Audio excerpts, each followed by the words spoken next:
Siap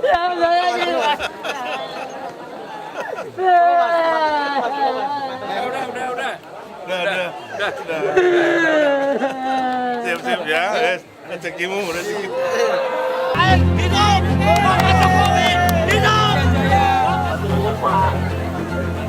Saya dari Riau Pekanbaru dulu.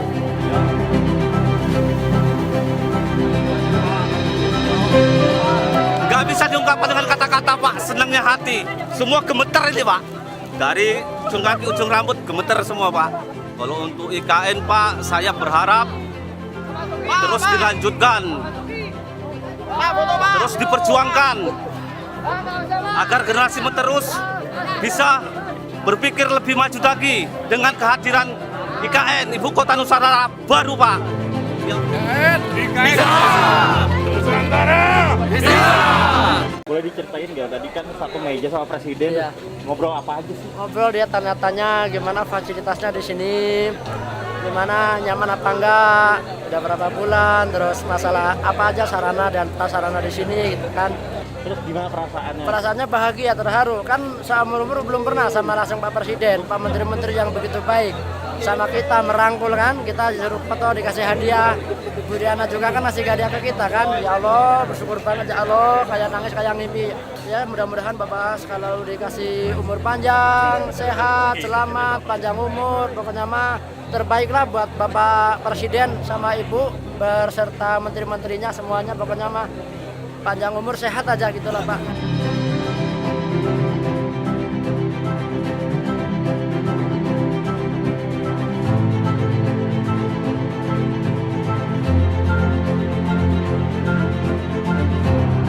Saya hanya ingin menyampaikan sebuah optimisme bahwa Ibu Kota Nusantara ini telah dimulai pembangunannya. Jadi kalau ada yang masih ragu-ragu, ya lapangannya sudah bergerak seperti ini.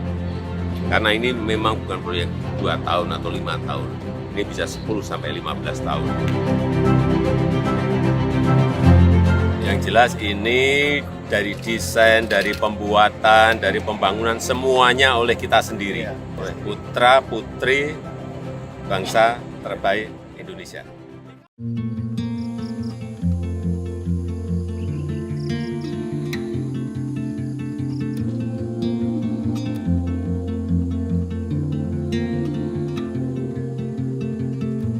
Ya, sebetulnya ini untuk menampung interest dari para calon penghuni maupun calon investor untuk bereksperience di dalam IKN Nusantara.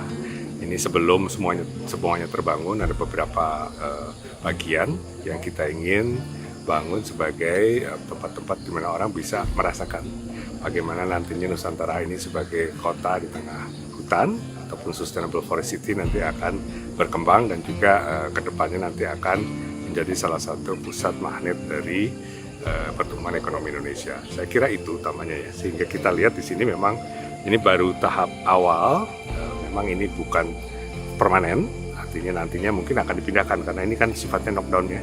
Tetapi para peminat bisa mencoba untuk merasakan bagaimana di glamping atau glamour camping dengan standar-standar yang baik ya ada di Nusantara ini. Tentu nantinya akan kita tata ulang ya, sesuai dengan nanti kemajuan perkembangan dari progres dari masing-masing hunian dan bangunan dan fasilitas. Tapi tentu kita akan ciptakan lagi spot-spot seperti ini. Ekoturism akan menjadi salah satu dari paroh dari kota ini ke depan. Tapi tidak hanya itu kan, kota ini juga nanti akan menjadi kota pemerintahan, kota bisnis, kota edukasi, dan yang terpenting semuanya menyatu dengan alam. Jadi ada keserasian antara alam, kemudian manusia, dan juga kultur, people, nature, and culture istilahnya.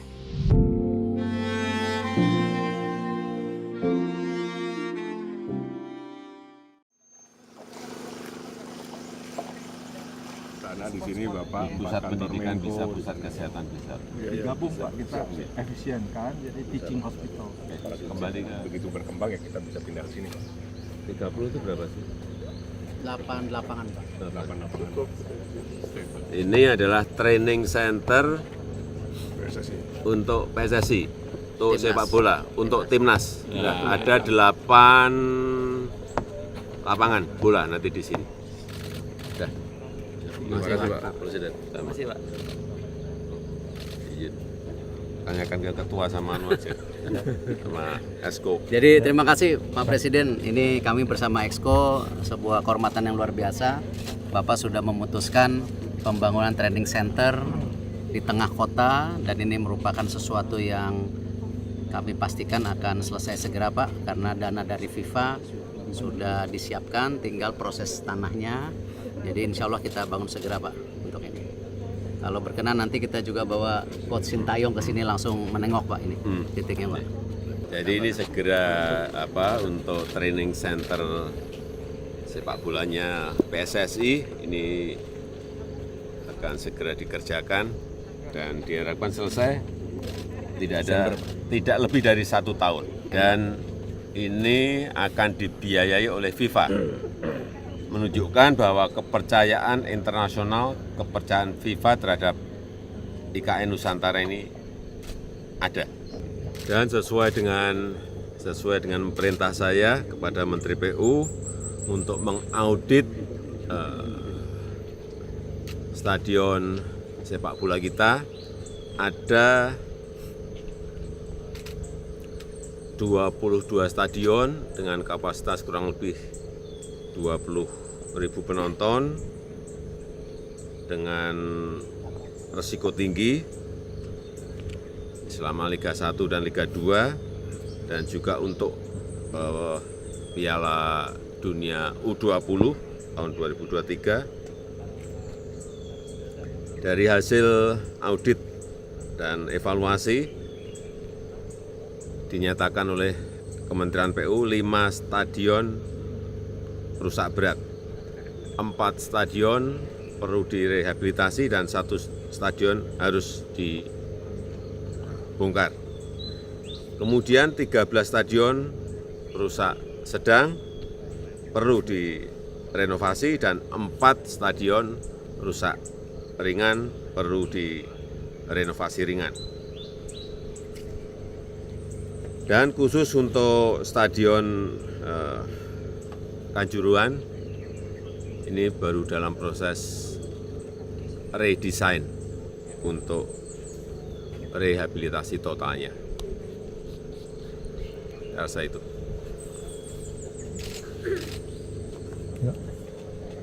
Pak, ini pertanyaan ini Pak terkait pembangunan IKN secara keseluruhan setelah kemarin meninjau beberapa proyek, apakah sesuai dengan rencana yang sudah ditetapkan? Ya, perencanaan sudah ada kan? Perencanaan sudah ada, desain sudah ada. Jadi ini sudah masuk ke tahapan pelaksanaan. Hanya selalu saya sampaikan karena memang konsepnya adalah konsep lingkungan, semuanya harus hati-hati mengenai itu. Terkait semalam bermalam lagi di IKN, bagaimana Pak rasanya? Tidur nyenyak, sejuk. Ya, udaranya tadi malam bagus, dingin. Ya, ini adalah persemaian Mentawir yang kita siapkan 2 tahun yang lalu dalam rangka mendukung nanti penghijauan, reboisasi, penghutanan kembali untuk Ibu Kota Nusantara plus juga seluruh kawasan yang ada di Pulau Kalimantan. Ini akan memproduksi kurang lebih 20 juta bibit per tahun, 20 juta bibit. Kalau rumpin itu 6 juta, ini 20 juta bibit. Yang di sini di pembibitan ini adalah tanaman-tanaman endemik Kalimantan. Utamanya yang berkaitan dengan Dipterocarpaceae, meranti, kamper kapur, blangeran, dan juga beberapa pohon-pohon yang mulai di Kalimantan itu hilang. Sungkai, ini sungkai ini. yang akan mulai ditanam kembali, tapi kalau Sungkai mungkin agak ke daerah-daerah gambut, sehingga kawasan ibu kota Nusantara yang sebelumnya nanti kita lihat adalah kawasan yang hanya monokultur, satu tanaman, satu pohon, yaitu eukaliptus, nanti akan diisi dengan tanaman-tanaman yang disemaikan di sini, yang dibibitkan di sini. Plus nanti ditambah pohon-pohon buah-buahan, durian, senang semua kan? Kemudian apa, jambu-jambuan, untuk mendatangkan satwa-satwa kembali. Jadi konsep besarnya, komitmen kita terhadap lingkungan itu dimulai dari sini. Jangan ada yang meragukan, 20 juta bibit di sini. Kalau pernah ke Rumpin, bisa bayangin kan, 6 juta, sini 20 juta. Ini besar sekali, sehingga perlu harus disiapin embung karena memang butuh air yang tidak sedikit. Ya, saya rasa itu. Hanya tentang sini aja ya, jangan yang lain dulu. Dan di sini bukan hanya untuk ibu kota Nusantara, sekali lagi ini juga untuk seluruh pulau Kalimantan yang misalnya reklamasi kawasan-kawasan bekas tambang. Banyak sekali. Mau tidak lahan-lahan kritis, mau tidak mau ini harus dihutankan kembali. Pak, untuk lahan yang bekas tambang itu kebijakannya akan seperti apa? Penanganannya apakah dari pemerintah atau perusahaannya itu yang akan dimintai pertanggungjawaban?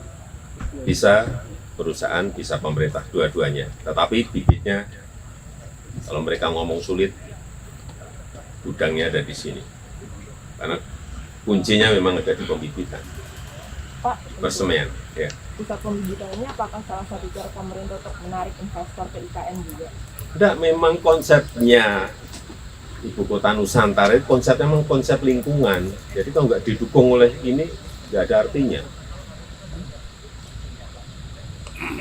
Jadi bukan untuk menarik kayak lebih banyak investor ke IKN.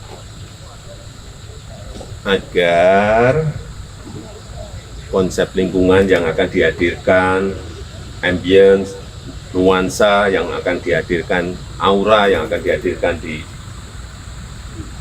ibu kota Nusantara betul-betul memang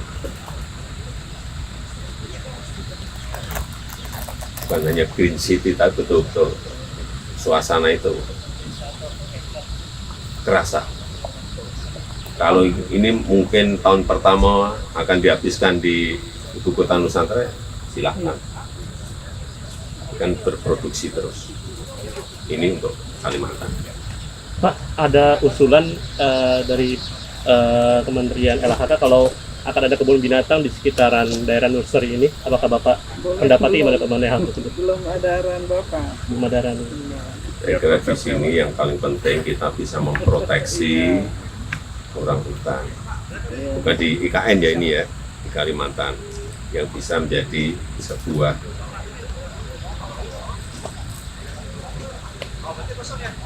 wisata juga. Sini ada juga apa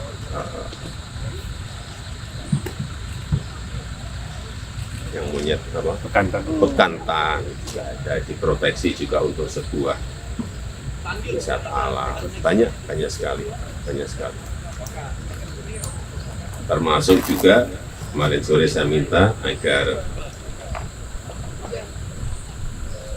yang bendungan Sepaku itu juga hutan kan total, sehingga nanti juga menjadi tempat wisata alam bagi masyarakat di ibu kota Nusantara. Ya ini yang kita lihat sekarang ini adalah kawasan rumah-rumah menteri. Ada 36 di sini nanti bangunan yang kita harapkan di Juni 2024 itu selesai. Karena memang kita ada target 17 Agustus 2024 ada upacara bendera di ibu kota Nusantara. Kalau sekarang progresnya sudah berapa persen? Gimana? Melihat progres. 14% secara total. Kalau melihat seperti ini, tapi kalau di persentase memang baru 14%. Sudah dimulai. Pak, konsepnya apakah menerapkan teknologi RISA juga di sini, Pak? Ya. Anggarannya udah keluar semua, Pak. Sudah nggak ada masalah. Jadi, bismillah, ini sudah dimulai dan sekali lagi kita harapkan Juni selesai. Saya hanya ingin menyampaikan sebuah optimisme bahwa ibu kota Nusantara ini telah dimulai pembangunannya, baik infrastruktur, baik berupa nanti kantor dan ini rumah menterinya. Jadi kalau ada yang masih ragu-ragu, ya lapangannya sudah bergerak seperti ini. Karena ini memang bukan proyek 2 tahun atau 5 tahun, ini bisa 10 sampai 15 tahun. Sama seperti kota-kota di negara yang lain yang pindah itu juga memulai dan selesainya itu kira-kira pada kurun waktu seperti yang tadi saya sampaikan. Untuk tenaga kerjanya sendiri gimana, Pak? Tenaga kerja sampai hari ini sudah 7.800 Lokalnya 34%. dan dari lokalnya 34%. Tentu saja akan tambah terus tiap harinya. Iya. Gimana? Ada nanti yang akan dibangun juga apartemen juga. Mulai Juni, Pak. Yang dimulai bulan Juni nanti. Untuk kendalanya ada nggak, Pak, untuk pembangunan? Nggak ada. Lapangan sudah berjalan dan ya alhamdulillah sampai detik ini nggak ada masalah. Pak, jumlah rumah menterinya berapa, Pak, yang dibangun, Pak, untuk di sini? 36. Lokasi upacaranya di mana ya, Pak? Gimana? Lokasi upacara 17 Agustus. Oh, di depan istana. Nanti dilihat. Istananya nanti kita lihat. Terima kasih. Nanti ikut, Pak. Sana nanti. Iya, bisa. Abis ini ke istana kita, Pak. Nggak tahu. Mana dulu. Ini pemain istana semua, Pak. Kira-kira Siapa tadi yang bilang panas tadi? Sekarang ada ya, Pak. Pak, menteri mulai berkantor kira-kira? Gimana? Para menteri itu mulai... Ya kalau sudah selesai satu persatu lah kita geser yang staf-staf dan karyawan. Menteri PU paling duluan. Dan Menteri PU tadi menyampaikan kepada saya nanti Kementerian PU paling duluan. Terima kasih, Pak. Kapan tuh, Pak? Terima kasih, Pak. Kementerian PU berarti paling bulan tuh kapan tuh, Pak? Tahu-tahu 6 bulan selesai. Terima kasih, Pak. Ya, jadi ini kawasan ini adalah kawasan istana kepresidenan. Yang saya optimis tahun depan bulan Agustus insya Allah sudah bisa upacara di sini. Kalau melihat landscape dan yang lain-lainnya, tadi saya sudah berbicara dengan perancangnya, dengan pelaksana di lapangan, dengan para supervisi di lapangan, manajer di lapangan, optimis. Insya Allah selesai. Desainnya itu tetap sama ya? Ya sama, tapi juga nanti di lapangan ya mungkin sedikit-sedikit sebuah penyesuaian dengan kondisi lapangannya. Tapi kalau melihat dasarnya tetap. Kalau melihat dari sini, ya. Progresnya, Pak, progresnya kita sampai berapa persen? Ini dihitung sendiri aja. Mungkin bisa diceritakan istimewanya istana ini sama istana di Jakarta, Pak? Misalnya mungkin pemandangan atau lain sebagainya gitu. Yang jelas ini dari desain, dari pembuatan, dari pembangunan semuanya oleh kita sendiri. Bedanya itu. oleh putra-putri Indonesia. Oleh putra-putri bangsa terbaik Indonesia. Ya. Rambutnya Berapa sih biaya? Hah? Ya begitu selesai ditempati.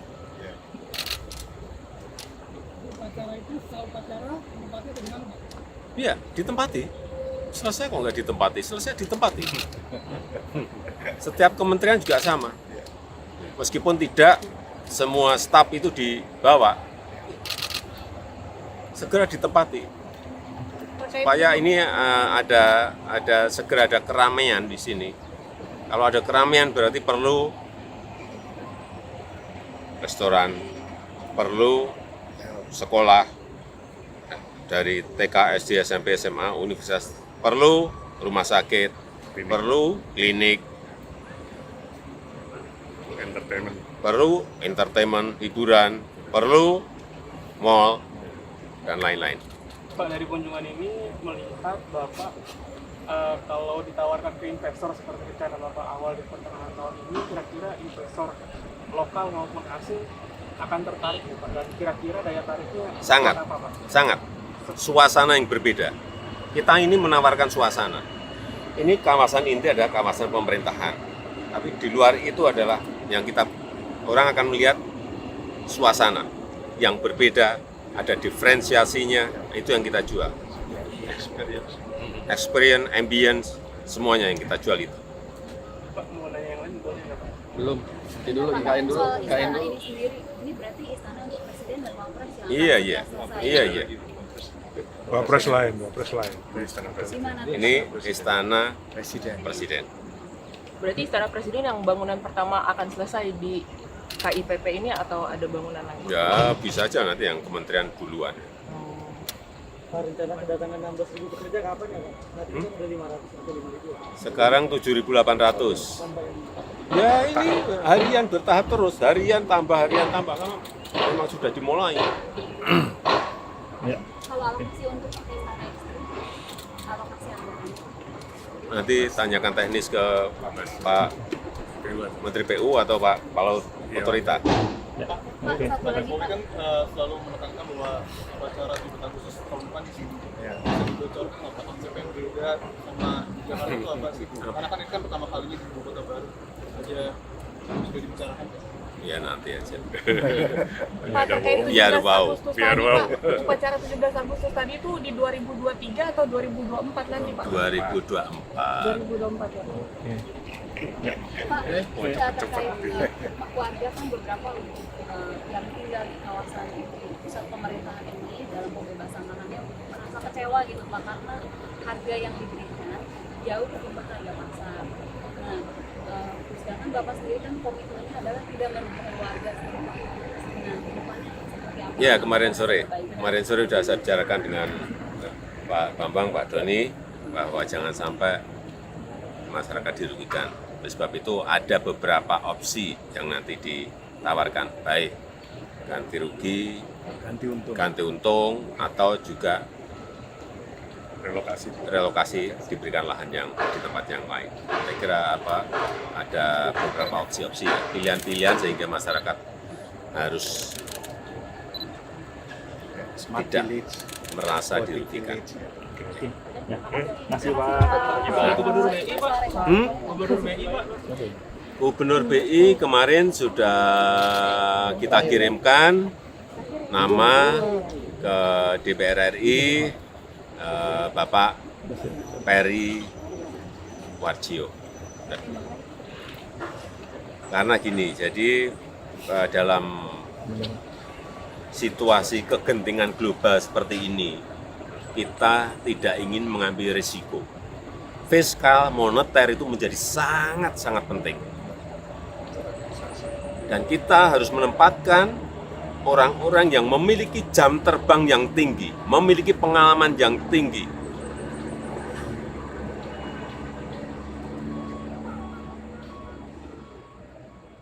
Jelas?